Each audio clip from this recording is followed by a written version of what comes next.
예, 지금 앞서 우리 박주민 수석이 이시원 공직기강 비서관에 대한 문제제기가 있었습니다. 사실 이시원 비서관은 임명 당시부터 공직기강 비서관으로 임명 당시부터 문제가 있었습니다. 이분은 이 무고한 시민을 증거 조작을 통해 간첩으로 둔갑시켰던 서울시 공무원 간첩 조작 사건에 책임이 있는 사람이었습니다. 그래서 임명 당시에도 문제 제기를 했는데 이걸 무시하고 임명을 했는데 이번에 또다시 최상병 순직 사건과 관련해서 수사방해 외압의 중심에 나타난 것입니다. 이시원 비서관은 수사 이전이라도 이 누구의 지시를 받아 어떤 내용의 통화를 했는지 그리고 이후 누구에게 어떤 보고를 했는지 명확히 밝혀야 합니다. 이 사안은 공직기강 비서관이 공직기강을 무너뜨려서 국기를 물러나게 한 것으로 이것은 스스로 물러나거나 아니면 대통령이 먼저 선 파면 이후에 수사받도록 해야 됩니다.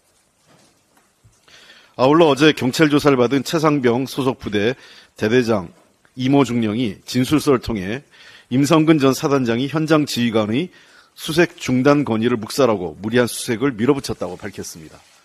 그러나 임 전 사단장은 자신은 그런 짓을 한 적이 없다며 부하에게 책임을 돌렸는데요. 이 문제에 대해서도 빠르게 수사를 통해서 재판 과정에서 사실이 드러나야 됩니다.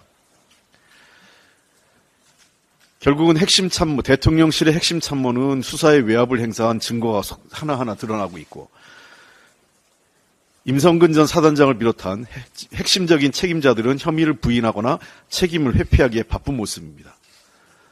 특별검사를 통해서 그리고 필요하다면 국회 국정조사를 통해서 진실을 밝혀야 합니다. 윤석열 대통령이 민심을 받드는 가장 책임 있는 자세는 총리나 비서실장을 바꾸는 게 아니라 오만과 독선으로 국정을 운영해온 자신이 바뀌어야 됩니다.